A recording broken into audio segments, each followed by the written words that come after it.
본 방송은 성남문화재단 마을미디어 지원사업으로 제작되었습니다.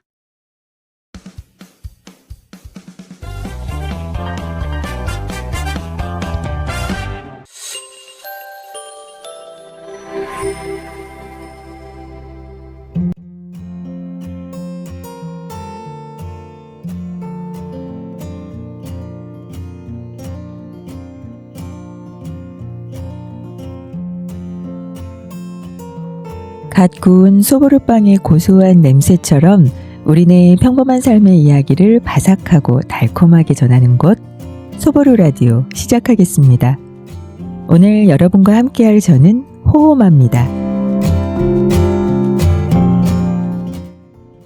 올해는 성남의 예술가들이라는 타이틀로 우리 지역에서 활동하는 글을 쓰는 작가분들을 조명해보는 시간 성남 글작가 조명전을 준비했습니다.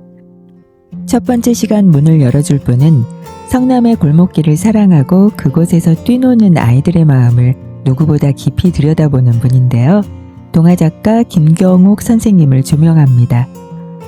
그리고 성남의 구시가지 그 촘촘한 골목길 사이로 흐르는 따뜻한 가족의 사랑을 담은 책 불량아빠 만세를 오늘 여러분의 귀에 담아드릴게요. 안녕하세요. 소보루 라디오의 호호마입니다. 성남 글작가 조명전 첫 번째 시간인데요. 오늘 함께할 작가님에 대한 얘기부터 나눠볼까요? 2000년 아동문예로 등단해서 작품 활동을 시작한 동화작가 김경옥 선생님입니다. 김경옥 작가님은 1986년부터 성남의 터를 잡고 40년 가까이 지역문화의 길을 닦아오신 분이에요. 한국작가회의 성남지부인 성남작가회의의 5대, 6대 회장을 역임하면서 성남문학의 토대를 닦으셨는데요. 성남의 수정구 중원구 일대에 공부방과 복지관에서 아이들을 가르치며 작품 영감을 얻었다는 얘기는 지역 문학계에 잘 알려진 사실입니다. 작가님은 실제 인터뷰에서 이런 말씀을 하셨어요. 성남은 나의 문학적 고향이다. 이곳의 골목길과 언덕, 그리고 그곳을 살아가는 평범한 이웃들이 내 글의 원천이다 라고요. 또 성남은 나에게 거대한 도서관이다. 가파른 언덕길을 오르내리는 아이들의 거친 숨소리와 골목에서 왁자지껄하게 들려오는 웃음소리가 바로 내 동화의 문장이 되었다 라는 말도 하셨습니다. 실제로 작가님은 번듯한 지필실 대신 구시가지 골목골목을 직접 걷는 것을 즐기셨다고 해요. 그러면서 나온 책이 2003년에 출간된 불량아빠 만세인데요. 김경옥 작가는 2003년 당시 맞벌이 가정이 많았던 성남 지역의 특성을 반영해 부모의 부재와 경제적 위기 속에서도 피어나는 가족애를 성남의 골목길을 무대로 그려냈다고 하죠. 수정구와 중원구 골목 계단 밑에서 만난 아이들, 그 아이들과 함께 도서관에서 글쓰기를 고민하며 나눈 진솔한 대화들이 모여 불량아빠 만세라는 작품의 뼈대가 되었다고 하는데요. 지명은 직접적으로 나오지 않지만 왠지 우리 동네 같은 낯설지 않음이 곳곳에서 느껴지더라고요. 어떻게 보면 가공된 이야기가 아니라 작가님이 그 시절에 성남의 흙먼지를 만지며 직접 길어올린 진짜 우리네 이야기라고 할 수 있을 것 같습니다. 그 외에도 2002년 거울 보는 아이라는 단편으로 성남 문학상을 수상하셨는데요. 제10회 성남 문학상 대상 수상작이라고 하고요. 이 작품을 통해 성남의 수준을 한 단계 높였다는 평가를 받았습니다. 또 성남문화재단에서 진행한 성남 스토리텔링 사업에 작가로 참여해서 성남의 역사와 문화를 동화 형식으로 풀어내는 작업을 꾸준히 하셨고요. 2003년에 성남문화재단에서 발행한 내 이름은 성남입니다의 지필진으로도 참여했다고 합니다. 이런 분들이 주변에 있어서 우리가 살고 있는 이곳이 더 따뜻하고 문화적으로도 풍성한 살기 좋은 마을이 되는 것 같다는 생각을 잠시 해봅니다. 작가님의 책들을 살펴보면 제목이 재밌는 책들이 많은데요. 우리 반 오징어 만두 김말이 꽃밭 속 괴물과 말꼬랑지 말꼬투리라는 책도 있고요. 가짜 뉴스를 시작하겠습니다. 그리고 진짜 뉴스를 찾아라 라는 책도 있습니다. 그 밖에도 많은 책들을 집필하셨는데요. 오늘은 성남 글작가 조명전 첫 번째 시간, 성남을 대표하는 글작가 김경옥 작가님의 책 중 2003년 처음 세상에 나온 불량 아빠 만세라는 책을 만나보겠습니다. 제목부터 심상치 않죠? 흔히 아빠 하면 듬직하고 돈 잘 벌고 완벽한 모습을 기대하잖아요. 하지만 이 책에 등장하는 아빠는 조금 다릅니다. 직장을 잃고 집에서 살림을 도맡아 하는 아빠, 아이와 함께 군것질을 즐기는 아빠.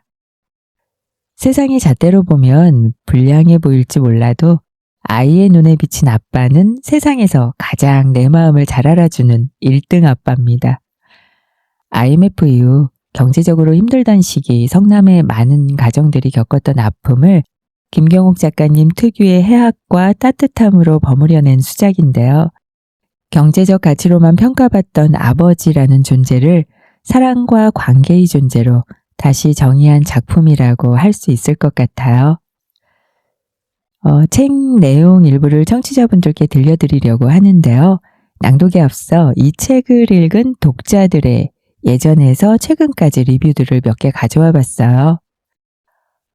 아이디 가공공님은 아이에게 읽어주려다 본인이 감정이입이 되셨다고요. 실직한 아빠의 모습이 초라한 게 아니라 가족을 위해 앞치마를 두른 그 모습이 얼마나 위대한지 깨닫게 해준 고마운 책이라고 하셨고요. 또 꿈땡땡님은 성남의 골목길 묘사가 나와서 읽는 내내 어린 시절이 떠올랐다고 하시면서 김경옥 작가님 특유의 따뜻한 문체는 상처받은 마음을 치유해주는 힘이 있습니다 라고 하셨네요. 그리고 요즘처럼 바쁜 시대에 아빠와 아이가 소통하는 법을 알려주는 동화라고 하신 분도 계셨습니다. 많은 독자가 이 책을 통해 가족의 소중함과 이 성남이라는 지역이 가진 정겨운 온기를 동시에 느끼고 있다는 걸 알 수 있었는데요. 한 독자님은 불량 아빠라는 제목에 끌려 읽었는데 읽고 나니 세상에서 가장 우량한 아빠의 사랑을 느꼈습니다. 아이와 함께 읽기 좋은 책이라고 하면서 이 책은 성남이라는 특정 공간의 기억을 넘어 대한민국을 살아가는 모든 부모와 자녀의 마음을 잇는 가교 역할을 하고 있다는 생각도 든다고 리뷰를 했습니다. 리뷰만으로도 책의 온기가 느껴지는데요. 우선 책을 펼치기 전에 뒤쪽 표지에 있는 글부터 보려고 해요. 어떤 이야기인지 잘 알려주는 글이라서 잠시 먼저 읽어보고 책 속 이야기를 만나보도록 할게요. 우리 아빠 불량 아빠 아니야. 우리 아빠는 담임선생님도 인정한 미남이야. 청바지와 가죽 부츠에 선글라스. 연예인이 따로 없는 패션 감각을 자랑하지. 그런데 엄마는 아빠가 싫다고 떠났어. 할머니는 아빠더러 불량스러운 놈이라고 해. 경수 자식도 우리 아빠더러 불량 아빠래. 아빠가 직장도 없고 이혼도 했거든. 하지만 늘 친구 같은 우리 아빠. 나에겐 슈퍼 아빠야. 네, 이렇게 되어 있네요. 자, 그럼 책 속 이야기를 만나볼까요? 학교에서 선생님이 롤모델을 그리라고 해서 찬호가 고민 끝에 아빠를 그리고 그 밑에 친구 같은 아빠라고 써놨는데 이 친한 친구 경수가 친구 같은 아빠에 X 표시를 하고 불량 아빠라고 써놔서 둘이 치고받고 싸우게 되거든요. 이제 그리고 나서 집에 돌아온 후의 이야기입니다. 아빠는 친구와 싸우고 온 찬우의 모습과 이 바닥에 떨군 그림까지 보게 되는데요. 아빠의 서툰 설거지 소리가 들려오는 저녁, 찬우가 아빠의 진심을 느끼는 대목, 여러분들과 함께 하겠습니다.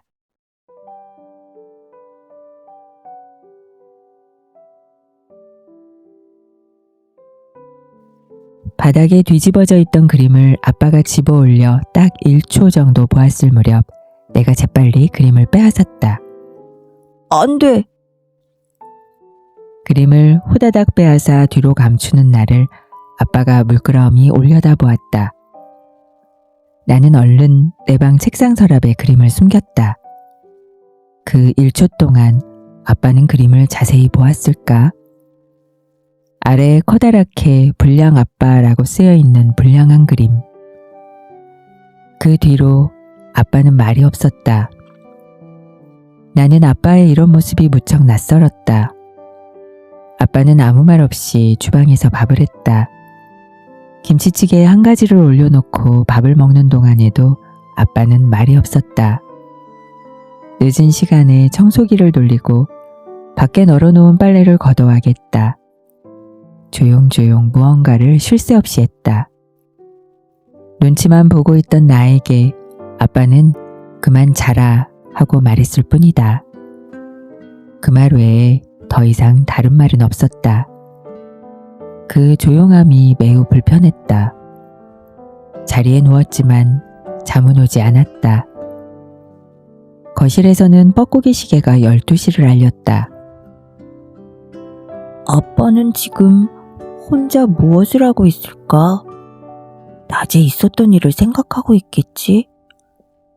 분명 그림을 보았을 거야. 그림을 보고 마음이 상했겠지? 갑자기 그동안의 아빠 모습이 영화처럼 주르르 펼쳐졌다. 엄마에게 이혼을 당하고 혼자서 나를 키우며 살아온 아빠. 이런 아빠를 사람들이 싱글데디라고 부르는 걸 들었다. 싱글은 혼자라는 뜻이다. 혼자 사는 아빠는 참 외로울 것이다. 나는 그동안 아빠가 외로워하는 것을 가끔 본 적이 있다. 특히 내가 아팠을 때 아빠는 많이 외로워 보였다. 언젠가 내 몸에서 열이 펄펄 끓었을 때 아빠 얼굴은 반쪽이었다.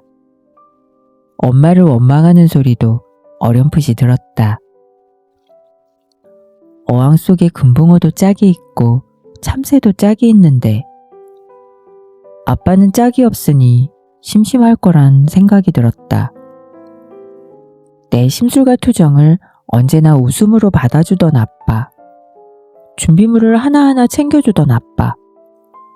나에게 맛있는 것을 해주려고 주방을 온통 어지르는 아빠. 나를 웃게 해주려고 일부러 아이처럼 까불던 아빠. 밤이면 마당에 나가 혼자 물끄러미 하늘을 바라보던 아빠. 그러다가 문득 작년에 학교에서 있었던 일 하나가 떠올랐다.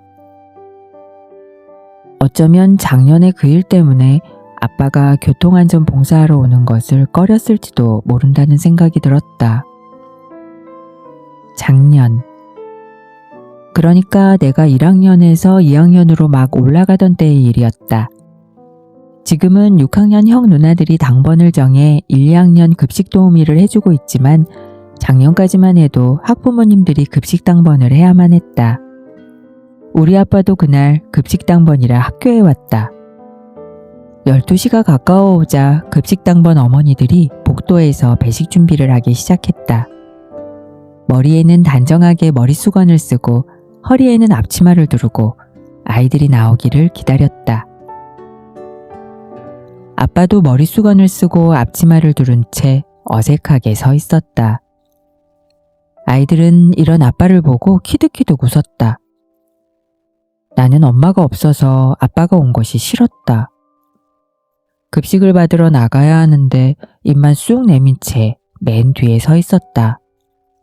나는 속으로 말했다. 아빠 왜 왔어? 싫어. 아이들은 머리를 길게 기른 아저씨가 앞치마를 두르고 국을 퍼주는 게 이상했던 모양이다. 한 아이가 국을 받으며 아빠를 빤히 쳐다보았다. 그 아이가 이상한 질문을 했다. 아저씨는 누구네 엄마예요? 응? 아저씨는 찬훈의 엄마야? 그러자 복도에 있던 아이들이 모두 까르르 웃었다. 저 아저씨가 찬훈의 엄마래. 찬우 엄마는 남자다, 남자. 그러자 짓궂은 아이 하나가 아빠를 빤히 올려다보며 말했다. 우리 할머니가 그러는데 남자가 이런 거 하면 고추 떨어진대요. 그 말에 아이들이 또 까르르 웃었다. 아이들은 아빠 앞에 서서 국을 받을 때마다 질문을 해댔다. 아저씨는 왜 회사 안 가고 여기 왔어요? 아저씨는 남자가 왜 머리를 길렀어요? 아빠는 아이들 질문에 하나하나 대답해 주었다. 그러다가 그만 소희라는 아이의 손에 국을 쏟고 말았다. 뜨거운 국물에 댄 소희는 들고 있던 식판을 떨어뜨렸고 바닥은 난장판이 되었다. 소희는 울면서 양호실로 갔다.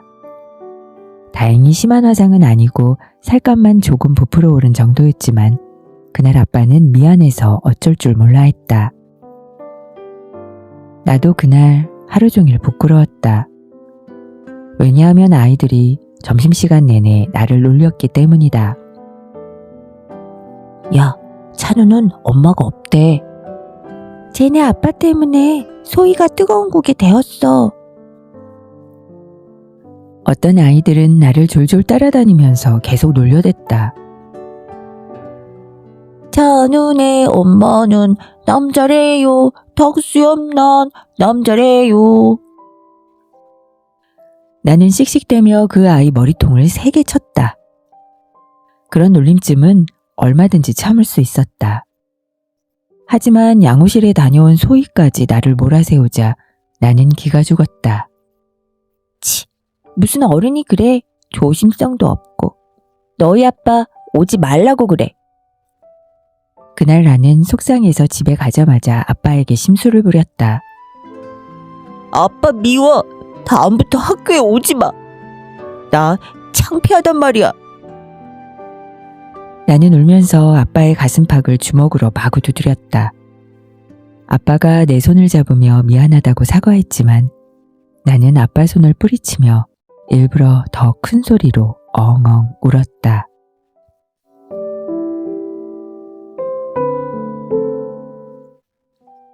아빠가 몸을 돌려 나를 꼭 안아주었다. 너한테는 정말 훌륭한 아빠이고 싶어. 불량 아빠만큼은 되고 싶지 않아. 아빠가 내 그림 속 불량 아빠라는 글자를 본 것이 틀림없다. 나는 그건 경수짓이라고 말하려다가 그만두었다. 그게 오히려 아빠를 더 초라하게 만들 것만 같았다. 찬우야, 아빠가 더 노력할게. 아빠가 내 머리를 쓰다듬었다. 아빠, 난 다 알아. 아빠가 얼마나 노력하는지. 나는 울보처럼 또 눈물이 나오려는 걸 꾹 참았다.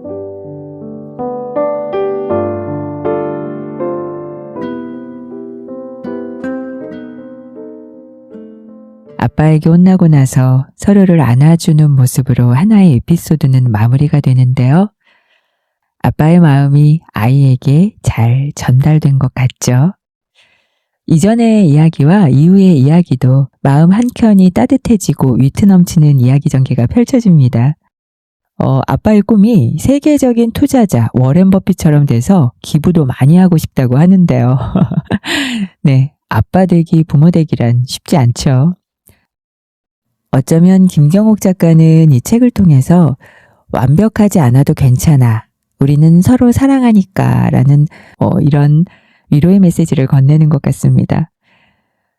성남의 골목길에서 피어난 이 따뜻한 이야기가 오늘 우리 이웃의 이야기를 들어주는 여러분의 마음에도 작은 불빛이 되었길 바랄게요.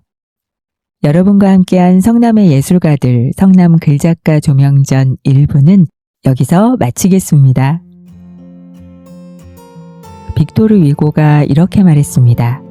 세상의 가장 큰 행복은 우리가 누군가에게 사랑받고 있다는 확신이다. 더 정확히 말하자면 있는 그대로의 모습으로, 아니 있는 그대로의 모습에도 불구하고 사랑받고 있다는 확신이다 라고요.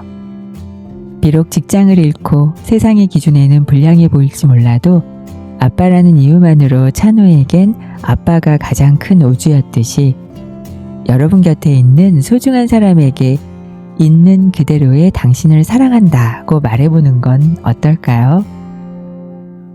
말로 표현하기 힘들면 마음으로 되새겨 보도록 하죠. 네, 지금까지 성남의 예술가들 프로젝트 첫 번째 기획, 성남의 글작가 조명전 일부와 함께한 저는 소보루 라디오의 호우마였습니다. 그리고 저는 성남 글작가 조명전 두 번째 이야기로 다시 찾아올게요. 여러분의 소중한 시간 소보루 라디오와 함께 해주셔서 고맙습니다.